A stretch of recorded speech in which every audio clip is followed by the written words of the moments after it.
India ने बांग्लादेश को कैसे बनाया? वैसे तो इसके ऊपर पाकिस्तान में बहुत ज़्यादा बात होती है कि पाकिस्तान की अपनी गलतियों की वजह से बांग्लादेश बना, पाकिस्तान दो टुकड़े हुआ, मगर इस हवाले से बहुत कम बात की जाती है कि इंडिया ने इस तमाम मामले के अंदर क्या किरदार अदा किया। एक सदी बात की जाती है कि इंडिया ने मुफ्ती बानी को बनाया और उनको बैंक रोल किया, मगर उसकी डिटेल में बात नहीं होती। तो इस वीडियो के अंदर आपको बताते हैं कि एक तो इंडिया ने मुफ्ती बानी को कैसे बनाया, कितने पैसे उन पर लगाए, कितने कैंप्स बने, कहाँ कहाँ कैंप्स बने। साथ साथ आपको ये भी बताएंगे कि कैसे इंडिया ने बांग्लादेश की पहली जो अबूरी हुकूमत है उसको फैसिलिटेट किया, उन्हें जहाज़ प्रोवाइड किए। साथ साथ आपको ये भी बताएंगे कि कैसे इंडिया ने रूस के साथ मिलकर चीन और इंडिया को पाकिस्तान की मदद करने से रोका। तो ये सब कुछ आपको इस वीडियो में बताते हैं। Running. We'll fight it out to the last. Bangladesh is free. Today is recorded as the end of East Pakistan. भारतीय सेना के उन वीर जवानों को भी नमन करता हूं जो मुक्ति युद्धों में बांग्लादेश के भाई बहनों के साथ खड़े हुए। इंडिया की इंटरफेरेंस पर बात करने से पहले आपको कुछ हिस्टोरिकल कॉन्टेक्स्ट दे देते हैं कि जो बांग्लादेश के अंदर या ईस्ट पाकिस्तान के अंदर जो पाकिस्तान मुखालिफ जज्बात थे वो कैसे पैदा हुए। इन जज्बात का आगाज शुरू में ही हो गया था। इनफैक्ट 1947 में जब पार्टीशन हुई तो उसके एक साल के बाद जब कायद-ए-आज़म मोहम्मद अली जिन्ना ने ढाका का दौरा किया था तो वहां पर उन्होंने ऐलान कर दिया था कि ईस्ट पाकिस्तान और वेस्ट पाकिस्तान दोनों यानी कि मजमूई तौर पर पाकिस्तान की जो कौमी ज़ुबान होगी वो उर्दू होगी, जिसकी वजह से बंगालियों के अंदर बहुत ज़्यादा रिजेंटमेंट थी और इन्होंने इसके ऊपर प्रोटेस्ट भी किया और बिल आखिर ये फैसला किया गया कि पाकिस्तान की दो कौमी ज़ुबानें होंगी, उर्दू और बंगाली। मगर इस फैसले के रिवर्सल के बावजूद भी जो रिजेंटमेंट थी बंगालियों के दिल में पाकिस्तान के लिए वो वहाँ से पैदा होना शुरू हो गई थी। इसके बाद जो इकोनॉमिक डिस्पैरिटी है या जो मौशी इस्तेहसाल है उसके बारे में बहुत ज़्यादा बात की जाती है कि वेस्ट पाकिस्तान ने जो तरक्की की थी वो ईस्ट पाकिस्तान की रेवेन्यू से की थी। मगर इसके अलावा और भी बहुत से वाक़यात हैं जिनकी वजह से वहाँ के लोगों के अंदर पाकिस्तानियों के लिए, वेस्ट पाकिस्तानियों के लिए रिजेंटमेंट थी। वक्त के साथ साथ मशरक़ी पाकिस्तान के अंदर मगरबी पाकिस्तान के हवाले से जो जज्बात हैं वो मनफी होते जा रहे थे और इसी वाले से अवामी लीग का रोल बहुत ज़्यादा सामने आया। उसके सरबराह थे शेख मुजीबुर रहमान और इस जमात का जो एजेंडा था वो नेशनलिस्ट एजेंडा था जो कि बंगाली नेशनलिज्म की बात किया करती थी। मगर 1969 के अंदर जनरल अयूब की डिक्टेटरशिप के खिलाफ जो एहतजाज हुए वो ज़्यादातर ईस्ट पाकिस्तान, खासतौर पर ढाका में हुए। मगरबी पाकिस्तान के अंदर इस हवाले से कुछ खातिर खा प्रोटेस्ट नहीं हुए थे, मगर मशरक़ी पाकिस्तान ने इस डिक्टेटरशिप के खिलाफ खुलकर एहतजाज किया, जिसके बाद जनरल अयूब खान को रिजाइन करना पड़ा। इन एहतजाज के पेश नज़र जनरल अयूब खान को तो घर जाना पड़ा, मगर अमेरिका के एक इंटेलिजेंस नोट जो कि बाद में डीक्लासिफाई किया, उस वक्त अमेरिका की असेसमेंट ये थी कि ये एहतजाज सिर्फ जनरल अयूब खान के खिलाफ नहीं थे बल्कि ये पाकिस्तान के खिलाफ, इनफैक्ट वेस्ट पाकिस्तान के खिलाफ एक जो सेंटिमेंट था ईस्ट पाकिस्तान में, ये उसका मजहर था। और उनकी असेसमेंट के मुताबिक अब ईस्ट पाकिस्तान के अंदर पाकिस्तान से अलग होने की बातें बहुत ज़्यादा ताकत पकड़ रही हैं। फिर नवंबर 1970 के अंदर एक साइक्लोन आया ईस्ट पाकिस्तान के अंदर, भोला साइक्लोन, जिसमें तकरीबन 3 लाख से लेकर 5 लाख अफराद तक की डेथ हुई। मगर इस साइक्लोन के बाद वेस्ट पाकिस्तान की तरफ से रिलीफ एफर्ट्स थे, उनके ऊपर इल्ज़ाम लगाया गया कि इमदादी कार्रवाइयों में ताख़ीर की गई और इसके बाद ईस्ट पाकिस्तान की जो वेस्ट पाकिस्तान की तरफ जो शिकायतें थी वो मज़ीद बढ़ गईं।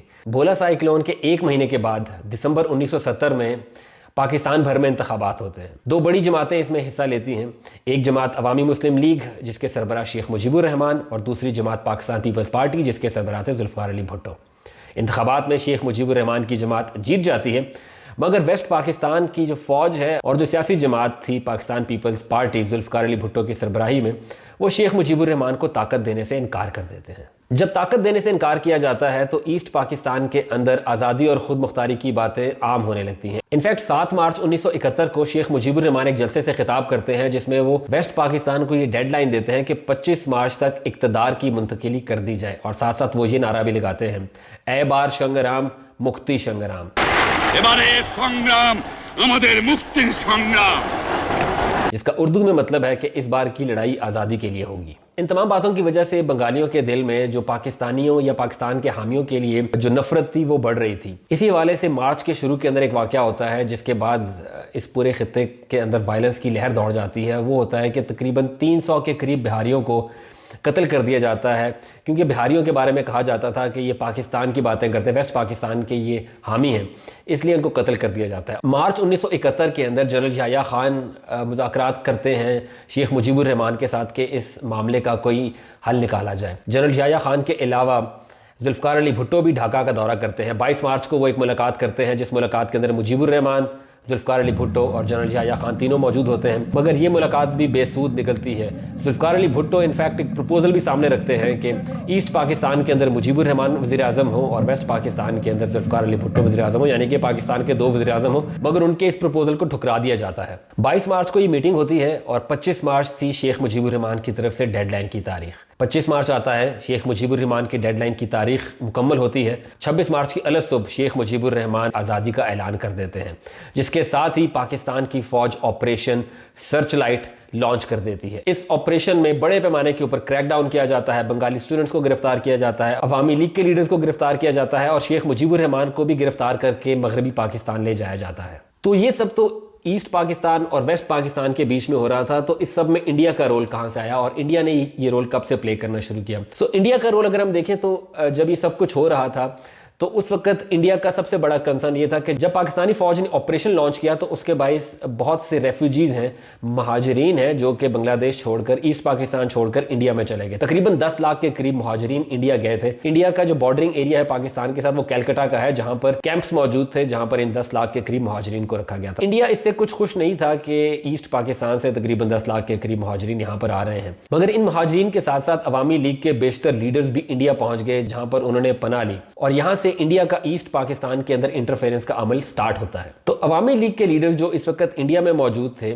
उनकी कोशिश थी कि वो ईस्ट पाकिस्तान में जारी अपराइजिंग की मदद कर सकें और इसके लिए वो फैसला करते हैं कि वो इंडिया की मदद हासिल करेंगे। बैरिस्टर अमीरुल इस्लाम ये वो शख्स हैं जिन्होंने बांग्लादेश का पहला कॉन्स्टिट्यूशन ड्राफ्ट किया था 1972 के अंदर। इन्होंने उस तमाम वाकयात को डॉक्यूमेंट किया है जिनको रिलीज किया था बांग्लादेश की अपनी मिनिस्ट्री ऑफ इंफॉर्मेशन ने 1977 के अंदर, जिसमें वो जो इंडिया से ली गई मदद है उसको डिटेल में बताते हैं कि कैसे इंडिया ने उनकी मदद की, खासतौर पर पहली अबूरी हुकूमत बनाने में। तो बैरिस्टर अमीरुल इस्लाम ताजुद्दीन अहमद के साथ इंडिया चले जाते हैं। ये ताजुद्दीन अहमद वही हैं जो कि बाद में बांग्लादेश के पहले अबूरी वज़ीर आज़म बने। तो उनके साथ वो इंडिया में जाते हैं, वहां पर वो कैलकाटा पहुंचते हैं और वहां पर वो 1 अप्रैल 1971 को कैलकाटा से दिल्ली चले जाते हैं। वहां से दिल्ली जाने का मकसद उनका ये था क्योंकि वो भारतीय वज़ीर आज़म इंदिरा गांधी से मुलाकात करना चाहते हैं। वहाँ पर दिल्ली के अंदर उन्हें बीएसएफ के एक गेस्ट हाउस में रखा जाता है और वहाँ पर उनसे इंडिया की जो मिलिट्री इंटेलिजेंस है वो भी पूछगछ करती है और ये वेरीफाई करती है कि क्या वो वाकई अवामी लीग के लीडर्स हैं या नहीं। उसके बाद वहाँ पर मौजूद जो और अवामी लीग के लीडर्स हैं वो भी उनसे मुलाकात करने के लिए आते हैं और दिल्ली के अंदर जो अवामी लीग की लीडरशिप है वो जमा होना शुरू हो जाती है। फिर 4 अप्रैल 1971 को ठीक 3 दिन के बाद ताजुद्दीन अहमद की इंडियन वज़ीर आज़म इंदिरा गांधी से मुलाकात होती है। ताजुद्दीन अहमद इंदिरा गांधी से मुतालबा करते हैं कि इंडियन गवर्नमेंट उनकी मुकम्मल सपोर्ट करे, उन्हें वेपन्स फ्राहम करे, उनके फाइटर्स को ट्रेनिंग दे और साथ साथ जो आने वाले रेफ्यूजीज हैं उनको खाना और शेल्टर प्रोवाइड करे। कुछ दिन के बाद उनकी एक और मुलाकात इंदिरा गांधी से होती है जिसमें उनको बताया जाता है कि उनके मुतालबात मान लिए गए हैं और साथ साथ उन्हें ये भी बताया जाता है कि बांग्लादेश की आने वाली अबूरी हुकूमत होगी वो इंडिया में रहकर काम कर सकती है। इसके अलावा उन्हें यह भी बताया जाता है कि मिलिट्री मामलात के लिए, अस्करी मामलात के लिए इंडिया ने एक साबिक जनरल को डिप्यूट किया है, जनरल रिटायर्ड नागेंद्र सिंह, जो कि उनकी मदद करेंगे अस्करी मामलात के हवाले से। इस मुलाकात के बाद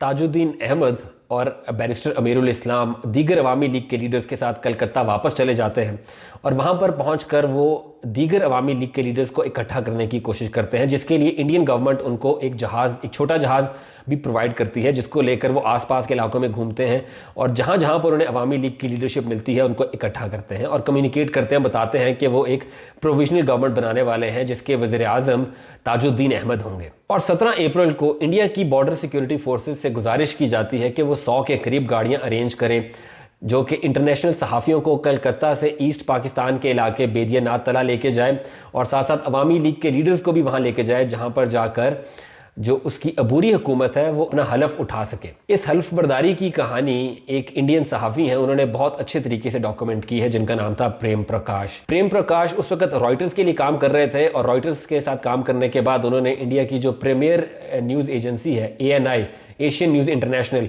उसके फाउंडर भी हैं। उन्होंने एक किताब लिखी है जिसके उन्होंने अपनी 70 साल सहाफ़त को डॉक्यूमेंट किया है, जिसमें उन्होंने जो बांग्लादेश की क्रिएशन है उसके हवाले से भी बहुत ज़्यादा इंसाइट्स दी हैं। उनके मुताबिक जब ये मामला शुरू हुआ तो उन्होंने ईस्ट पाकिस्तान का दौरा किया कलकत्ता से, वो इलीगली ईस्ट पाकिस्तान में दाखिल हुए, उन्होंने वहाँ पर पाकिस्तानी आर्म्ड फोर्सेस की जो ब्रूटैलिटी है उनके मुताबिक उन्होंने उसको डॉक्यूमेंट किया और जब वो वापस आए तो उन्हें इंडियन गवर्नमेंट के principal information officer ML Bhardwaj ने कलकत्ता में उन्हें रात गए कॉल की और उनसे पूछा कि क्या उनका कोई राब्ता है अवामी लीग के लीडर्स के साथ। प्रेम प्रकाश उनको बताते हैं एक बादशाह नामी शख्स के बारे में जो कि प्रेस सेक्रेटरी थे शेख मुजीबुर रहमान के। अगले दिन एमएल भारद्वाज बादशाह के साथ कलकत्ता में मुलाकात करते हैं और उसके बाद बादशाह को ये जिम्मेदारी सौंपी जाती है कि वो इंटरनेशनल प्रेस को लेकर 17 अप्रैल को जाएंगे, जहां पर ये हल्फ बर्दारी की तकरीब को इंटरनेशनल मीडिया कवर करेगा। इंटरनेशनल सहाफ़ियों को बेदियानाथ तला के इलाके में ले जाया जाता है जो कि इंडियन बॉर्डर से तकरीबन 200 मीटर के फासले पर वाक़या था। वहाँ पर एक तकरीब होती है जिसमें जो वज़रा हैं और जो वज़ीर आज़म है वो ओथ उठाते हैं और ताजुद्दीन अहमद पहला खिताब करते हैं एज आ वज़ीर आज़म। उसके बाद ये तमाम के तमाम वज़रा वापस इंडिया चले जाते हैं और ये गवर्नमेंट इन एग्ज़ाइल काम करती है इंडिया से। और बेदियानाथ तला का नाम तब्दील करके मुजीब नगर रख दिया गया क्योंकि इसकी मुनासबत जो है वो आज़ादी से जोड़ी जाती है। यहाँ पर बांग्लादेश की पहली हुकूमत ने ओथ लिया था। बांग्लादेश की पहली अबूरी हुकूमत इंडिया से काम तो करना शुरू कर देती है, मगर ये बात कि अवामी लीग के लीडर्स इंडिया में मौजूद थे और उन्होंने इंदिरा गांधी से मुलाकात की। इंदिरा गांधी ने पूरी कोशिश की कि यह बात पब्लिकली किसी को मत पता चले क्योंकि वो ये काम कोवर्टली कर रहे थे। मगर इसके साथ साथ इंडिया ये भी प्लान कर रहा था कि उसने ईस्ट पाकिस्तान के ऊपर हमला करना है। इसी हवाले से 28 अप्रैल को काबीना का एक इजलास बुलाया जाता है। इस इजलास के अंदर आर्मी चीफ को भी बुलाया जाता है। Indira Gandhi army chief Sam Manekshaw को कहती हैं कि उन्हें ईस्ट पाकिस्तान के ऊपर हमला करना है। सैम मानेकशॉ इनकार कर देते हैं। उनका बुनियादी तौर पर नुक्ता ये होता है कि अगर वो इस वक्त हमला करेंगे तो उनकी हार है वो यकीनी है। वो ये कहते हैं कि अभी मानसून का सीज़न शुरू होने वाला है, जब बारिशें होंगी तो उनके लिए मूव करना बहुत मुश्किल हो जाएगा और उसके बाद उनकी जो हार है वो यकीनी हो जाएगी। ये बात इंदिरा गांधी को कुछ खास पसंद नहीं आती, जिसके ऊपर सैम मानेकशॉ अपना इस्तीफ़ा देने की बात भी करते हैं, जिस पर इंदिरा गांधी उनको कहती हैं कि जब तुम तैयार हो जाओ तो मुझे बता देना। उस वक्त इंडिया का जो ईस्ट पाकिस्तान के ऊपर अटैक करने का प्लान था वो वहीं पर रुक गया। I want you to march into East Pakistan. I said, that means war. So she said, I don't mind if it's war. So I said, oh, have you read the Bible? God said, let there be light, and there was light. And you say, let there be war, and there war? Are you ready? I certainly am not. And she smiled at me. She said, all right, Sam, you let me know when you are ready. तो India ने मशरकी पाकिस्तान के ऊपर हमला तो तर्क कर दिया, मगर क्या इंडिया ने पाकिस्तान की फ़ौज को हराने का मंसूबा यहीं पर ख़त्म कर दिया? नहीं। इंडिया ने जब एक प्रोविजनल गवर्नमेंट की मंजूरी दी थी बांग्लादेश के अंदर, उसकी सपोर्ट करने का ऐलान किया था, तो उसके साथ साथ उन्होंने, मैंने आपको पहले भी बताया था, एक रिटायर्ड जनरल को डिप्यूट किया गया था जो कि मिलिट्री मैटर्स में मुक्ति बानी की सपोर्ट कर रहे थे, या जो फ्रीडम फाइटर्स उनको कहा जाता था उनकी सपोर्ट कर रहे थे। वो थे जनरल नागेंद्र सिंह। जनरल नागेंद्र सिंह की मुलाकातें जो मुक्ति बानी के पहले कमांडर हैं जनरल अताउल उस्मानी, मेजर अताउल उस्मानी इनफैक्ट, उनके साथ हुई। और उसके बाद 11 अप्रैल 1971 को मुक्ति बानी की फाउंडेशंस रखी गईं। और उसके बाद 1 मई 1971 को इंडिया के आर्मी चीफ सैम मानेकशॉ एक पॉलिसी नोट जारी करते हैं अपनी फ़ौज को, जिसमें वो उन्हें यह हुक्म देते हैं कि मुक्ति बानी को हर किस्म की सपोर्ट प्रोवाइड की जाएगी, उन्हें लॉजिस्टिकल सपोर्ट, ऑपरेशनल सपोर्ट और इवन ट्रेनिंग भी की जाएगी। जिसके बाद मुख्तलिफ इलाकों के अंदर खासतौर पर बॉर्डर एरियाज़ के ऊपर कैंप कायम किए गए। एक एस्टिमेट के मुताबिक तकरीबन 25 के करीब कैंप्स सेटअप किए गए थे। ये कैंप्स बिहार, आसाम, त्रिपुरा और वेस्ट बंगाल के इलाकों में बनाए गए और ये कहा गया कि इन 25 कैंप्स में के एक कैंप के अंदर तकरीबन 500 के करीब अफराद को ट्रेनिंग देने की सहूलत मौजूद थी। और इन 10 महीनों के अंदर तकरीबन 83,000 के करीब फाइटर्स हैं उनको ट्रेनिंग दी गई। इसके अलावा 10,000 फाइटर्स को रॉ ने भी ट्रेनिंग दी। और इन कैंप्स के ऊपर, एक कैंप के ऊपर तकरीबन 1.5 लाख रुपए के करीब खर्चा आया, जो कि अगर आप आज के ज़माने में देखें तो तमाम कैंप्स के ऊपर तकरीबन $4 मिलियन के करीब इंडिया ने लगाए इस तमाम ट्रेनिंग के लिए। इन ट्रेनिंग कैंप्स के अंदर स्मॉल आर्म, मोटर्स और एक्सप्लोसिव्स की ट्रेनिंग दी जाती थी। इसके साथ साथ जो शेख मुजीबुर रहमान के बेटे हैं और जो साबिक वज़ीर-ए-आज़म शेख हसीना वाजिद के भाई हैं, उनकी ट्रेनिंग भी, जिनका नाम शेख कमाल था, उनकी ट्रेनिंग भी इन्हीं कैंप्स में हुई। और यहाँ तक कि इन मुक्ति बानी के सोल्जर्स की जो सैलरीज़ हैं वो भी इंडिया पे किया करता था और इनकी जो वेपन सप्लाई है वो कलकत्ता की बंदरगाह से मेक श्योर की जाती थी। तो ये तो इंडिया की सपोर्ट थी जो उन्होंने मुक्ति बानी को बनाने में बांग्लादेश को प्रोवाइड की। इनफैक्ट मुक्ति बानी बांग्लादेश की पहली आर्मी भी थी। सो एसेंशियली बांग्लादेश की पहली आर्मी भी इंडिया ने बनाई थी। सो मुक्ति बानी बन गई, उनकी गुरिल्ला वॉरफेयर जारी थी। मगर अगस्त तक पाकिस्तानी फ़ौज ने ईस्ट पाकिस्तान के अंदर सूरत हाल को कंट्रोल कर लिया था और इंडिया को ये लग रहा था कि अब उन्हें कुछ खातिर खा फ़ायदा नहीं हो रहा।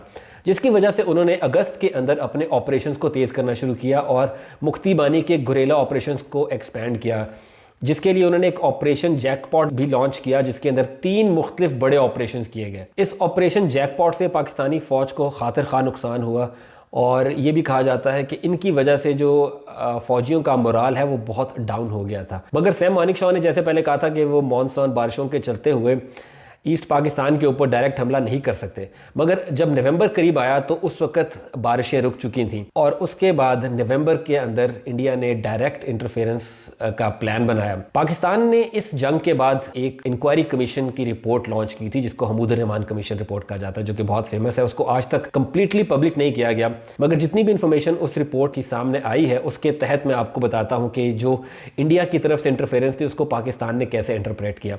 जो इंडिया का डायरेक्ट अटैक था पहला पाकिस्तान के अंदर, वो 21 नवंबर 1971 को रिकॉर्ड किया गया। उस वक्त पाकिस्तानी फौज के ईस्टर्न कमांड के सरबराह थे जनरल नियाजी। उन्होंने उस वक्त एक मैसेज भेजा पाकिस्तानी आर्मी के चीफ ऑफ जनरल स्टाफ को, जिसमें उन्होंने बताया कि 21 नवंबर को इंडियन फोर्सेज ने जयशूर, जो कि बिल्कुल इंडिया के साथ बॉर्डर एरिया था, उसकी एयरबेस के ऊपर हमला किया है और उसके अलावा 4 और शहरों के अंदर भी मुक्ति बानी के साथ मिलकर इंडियन फोर्सेज अटैक कर रही हैं।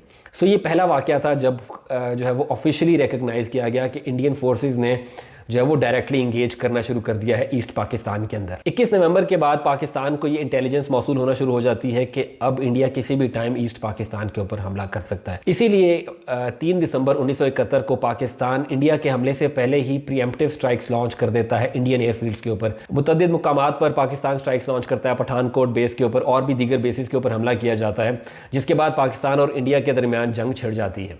हमूदुर रहमान कमीशन रिपोर्ट में इस हवाले से फिर मज़ीद तफसीलात दी जाती हैं कि 3 दिसंबर के बाद क्या क्या होता रहा।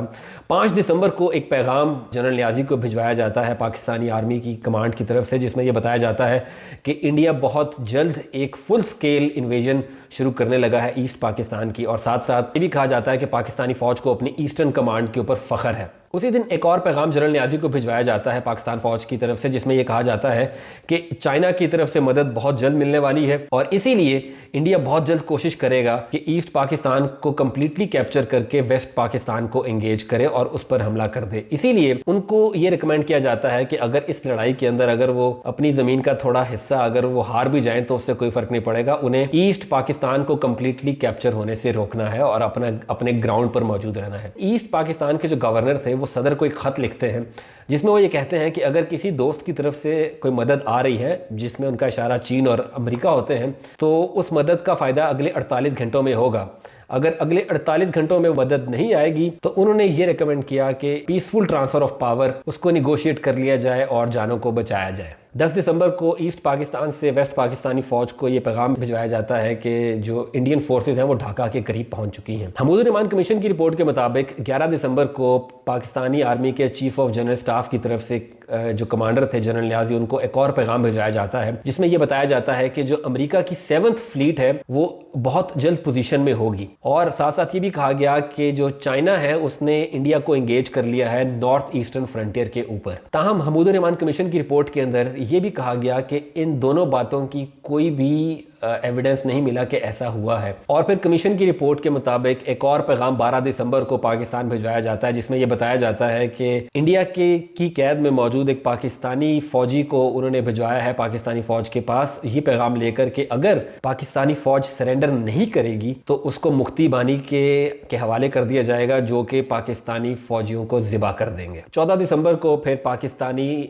सदर की जानिब से एक पैगाम भिजवाया जाता है गवर्नर को और ईस्टर्न कमांड के कमांडर को जनरल नियाजी को, जिसमें उनको बताया जाता है कि अब इंसानी तौर के ऊपर इस जंग को लड़ना इम्पॉसिबल हो चुका हुआ है और अब जाने बचाने के लिए वो कोई भी ज़रूरी स्ट्रेटजी है उसको अपना सकते हैं।